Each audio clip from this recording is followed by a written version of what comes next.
आपने पूछा कि ऑप सिंदूर में टर्निंग पॉइंट क्या था। मेरे हिसाब से टर्निंग पॉइंट जो था, दो स्टेज पे देखना चाहिए आपको।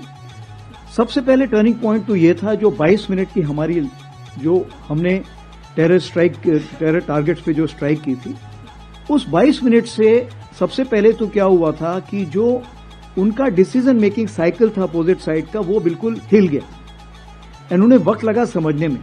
एंड चूंकि वक्त लगा तो जिसके हाथ में जो आया, किसने पत्थर फेंकना शुरू कर दिया, किसी ने ड्रोन, किसी ने मिसाइल, तो अफरा तफरी ऐसी मची हुई थी उस तरफ कि उनको समझ में नहीं आया क्या कार्रवाई हो रही है। और ये जो मिसमैनेजमेंट उस तरफ से हुआ था, उसको हमने कैलिब्रेटेड रिस्पांस दिया, ताकि हम लड़ाई को आगे नहीं बढ़ाना चाहते थे, क्योंकि हमारा जो पॉलिटिको मिलिट्री एम था वो हमने पा लिया। दूसरा जो टर्निंग पॉइंट था, जो मैं शायद यहां पे खुले में ना बता पाऊं, बट 10 तारीख को सवेरे कुछ ऐसे निर्देश तीनों सेनाओं को दे दिए गए थे कि अगर ये लड़ाई आगे बढ़ती तो इसमें क्या होना था, वो जिसको समझ में आना था उसकी समझ में आ चुका था। तो चूंकि उसके समझ में आ चुका था, इसीलिए फिर जैसे कि 9:30 के आसपास हमारे डीजीएम उस टाइम घई साहब थे, वो यहां बैठे हुए हैं, और उस चीज को मद्देनजर रखते हुए, उस चीज को समझते हुए, क्यों उनके पास सैटेलाइट से पूरी खबर थी कि कौन सा शिप, कौन सा स्ट्राइक कोर या पिवट कोर या कौन सा एयरक्राफ्ट कहां मूव कर रहा है।